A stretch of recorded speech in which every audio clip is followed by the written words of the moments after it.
Am I wrong for refusing to do a client with Tourette syndrome's nails? I, 26 female, am a commission-based nail technician, meaning I don't work for anyone but myself and only rent out a chair in a salon, which is where I work. I reserve every right to decline a client with good reason and have in the past. But something about this one is irking that I'm a bad person for it. Last week, a client came and sat in my chair after booking an appointment with me. This client did not state this anywhere in their appointment, but when they sat down and I was about to do their nails, they started to tick. I honestly didn't mean it, but I think I showed a little worry on my face as they explained their condition. They explained they have Tourette's and sometimes they have tics which move their hands. I nodded and they asked if it'd still be okay. I wanted to set a good impression and assumed it wouldn't be so bad, so I told them I would definitely try and ask them which design, colors, length, shape, etc. they like on them today. It got bad. Lately, a nail style, alternating ombre nails, has been going viral all over TikTok and other social media. This style includes blending, French tip, and precise straight lines. Not too hard, but not too easy. I felt bad. I said I would try, and so I did. All through the application of the acrylics, way before the painting, their hands were ticking and moving. It was getting absolutely unbearable as I knew I wasn't going to be able to do their nails. Just as I was finishing drilling her nails into a decent shape and starting to paint, my client had a tic attack so bad that the nail polish was all over her hand. I immediately offered to clean it up for them, but they got really flustered and started to cry and sob. I felt uncomfortable, I won't lie. I definitely couldn't continue their nails. I sat that client back down and explained I didn't think this was going to work out and that a more experienced stylist would maybe work for them. I offered them a drink and a refund, but I could see the frustration in their eyes. They started shouting, calling me a brat, a dog, a childish bitch, and then stormed out. Since then, I've been getting nonstop calls from the client's family, friends, and even Google reviews telling me about how ungrateful, selfish, and ableist I am. So, am I the asshole?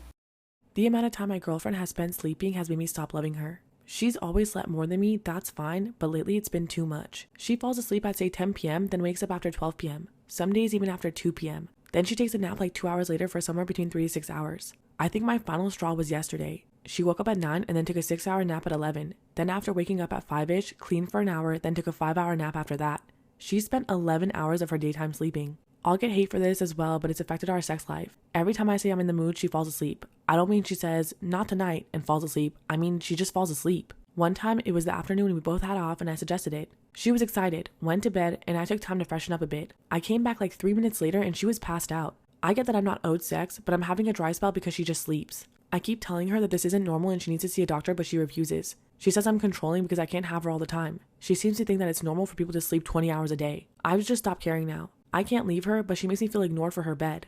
I'm lost and I don't know what to do. I, 27 female, have been with my boyfriend 30 male for about 8 years. We've talked about marriage multiple times throughout our relationship, but both agree that it's not what either of us want, for right now at least. The only reason I would get married is later on for medical and administrative reasons, but also because I get to wear a pretty dress. He feels the same way, which is something that we settled at the beginning of our relationship. Now is where my mother comes in. She's always had this idea of what my life should look like. She always thought I would be married and popping out babies by now, but that really isn't what I want for myself. I have become a master at just ignoring all of her constant remarks about my relationship status and how badly she wants to be a grandma. I told her that I understand, but it's not what me and my boyfriend want for the moment. I've had this conversation with her many times, but she just won't let it go. I had noticed recently that my boyfriend was acting secretive, but honestly, I just thought he was planning something for my birthday. Fast forward to this weekend. We were hosting a family dinner for my birthday and my whole family flew out to be here. During that night, I noticed that my mom and boyfriend were constantly sneaking around and whispering, but I didn't think much of it. Everything was going great until it was time to open presents, and suddenly it gets to my boyfriend's turn and he gets down on one knee and proposes to me in front of everyone. I was shocked and immediately told him and asked him what he was doing. Things got awkward fast. I took him aside and asked what was going on and that we had talked about this not being the right time and neither of us wanting to be married for now. Turns out my mother has been telling him for months how apparently I'm dying to get married, but I don't want to tell him because I know he's not ready, and that I don't want to push him away, but that if he loved me he would take this step because it's what I want. I was livid. I immediately went back to where everyone was and started yelling at my mom, telling her that this is a new low even for her and I can't believe that she would be so selfish, and basically tricked my boyfriend into proposing to me. She replied by saying that she only did this because she thought it was what I wanted, and I told her that no mom, this is what you wanted, and stormed out. I haven't contacted her since, but I received messages from multiple family members saying I shouldn't have yelled at her in front of everyone, especially since she thought she was doing the right thing. Am I wrong for yelling at my mom in front of my whole family because she pushed my boyfriend into proposing to me?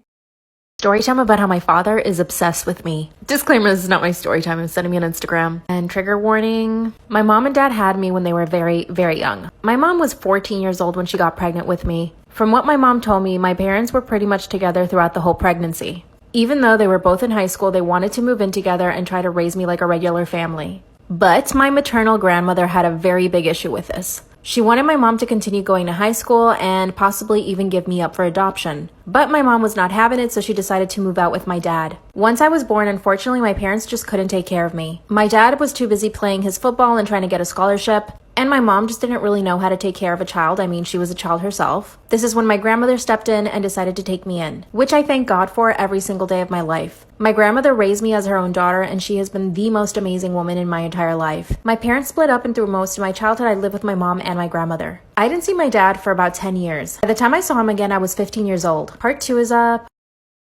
Story time about how my father is obsessed with me. Disclaimer, is not my story time, instead of me on Instagram. And trigger warning. I finally saw my father again when I was 15 years old. From the moment he saw me, he wanted to hug me and kiss me all the time. At first I thought it was normal because he's my father and he hadn't seen me in over 10 years. After a few weeks of him coming to visit me, I started feeling really strange. This was also around the time where I was getting noticed by boys in school. And you know that feeling you get when you know a guy likes you? Well, that's the feeling I started getting from my own father. Every time he touched me, it was like too touchy. And every kiss was just strange. One of the things that really started to bother me was that he liked going to the beach, and he wanted to make it a thing. He would always say, let's go to the beach on the weekend, but I didn't feel comfortable with him. First off, he never invited my mom to come or my grandma, so it was always just me and him. He even took me shopping for bikinis, and this is when my stomach dropped. At the bikini shop, he asked for small bikinis, like the type that show a lot of skin. Told him I wasn't comfortable with that. I wanted a bathing suit. He said no and bought me a thong bikini. He stared at me all day at the beach. Part 3 is up. Storytime about how my father is obsessed with me, part 3. After he bought me the thong bikini and forced me to wear it at the beach, I noticed he was staring at me. I wrapped myself in a towel and told him I wanted to leave. After that, I told my mom and my grandma how I felt about my dad. They thought that I was exaggerating, but I knew that I wasn't. My mom asked him to never ever do anything like that again, and he said he wouldn't. After that, he would always do certain things, like stare at me too much, or always want to hug me and kiss me. And for my own comfort and safety, I put a lot of space between him and I. When I was 18, I finally got my first boyfriend. He became enraged when my mom told him. He told my mom that I was acting like a slut. That's when I cut him out completely from my life. A year later, I got on Instagram, and that's when he started following me there. He started leaving strange comments on all my pictures, and eventually he started offering me money to spend more time with him. I told him I wasn't comfortable with him. That's when he told me that all he wanted to do was watch me take a bath, and that he would pay me thousands if I let him. My grandmother and my mom have completely cut him out of our lives. On the day of my wedding, we hired security to keep him away. And of course, he managed to show up, but security kicked him out. I'm thinking I should get a restraining order. Luckily, my mental health hasn't suffered too much from this. He's obviously an unwell person, but I actually feel really bad for him. And I feel like getting a restraining order is just going to make things worse. What the heck should I do? Bye. Am I the asshole for laughing at mother-in-law when she ate my snacks and got way too high? My wife and I just moved to her hometown and loved living in a big city, but agreed when we got married and started a family, we'd move to a small town. It kind of sucks, but I'm only a 45-minute drive from a theater or good restaurants. So it's not like we're in the middle of the woods. We live in Canada and pot is fully legal here. I like to make butter and cook with it. I make brownies or fudge, and my wife and I both partake. Not her so much right now because she's breastfeeding, but anyway, my wife insisted that we give her mom a key for emergencies. I was opposed, but I lost the vote, so we talked about it and I was fine, but only for emergencies. Am I the asshole for laughing at my mother-in-law when she ate my snacks and got way too high? So she was only supposed to come for emergencies, and her mom agreed, so we gave her the key. Well, she followed the rules for about 2 months, and my wife is currently out of town in the city for the weekend visiting friends. I came home last night and found mother-in-law high as a kite in my living room. She decided that since my wife was out of town, I needed a home-cooked meal. One thing led to another and she found some fudge. She was just staring at the TV. I called my wife and laughed my ass off, and she's giving me shit for letting her mom get high. And for laughing at her mom. She's currently resting and my wife's stepdad came to get her. So, am I wrong?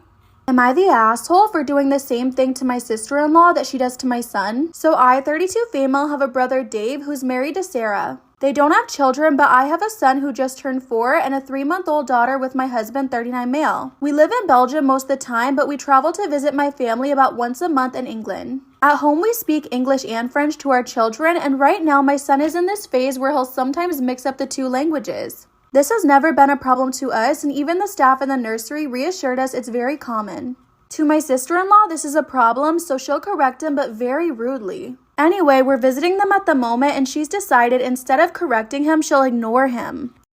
Am I the asshole for doing the same thing to my sister-in-law that she does to my son? I noticed her doing it when we arrived and I thought it was odd but assumed maybe she was just stressed. Well, yesterday I caught my son crying and asked him what was wrong. He said he went up to her with this cup and asked her for something to drink, but that she just ignored him. When I talked to her about it, she explained she wasn't going to reply unless he said it right. She also said I shouldn't be ignoring my son's obvious speech issues. So she did understand what he was asking, but deliberately refused because he said it incorrectly. I was pissed, but my husband took me to calm down, and that night at the dinner table, she asked me to pass her something, but in bad English. She is English, but it was in slang, so I ignored her continuously.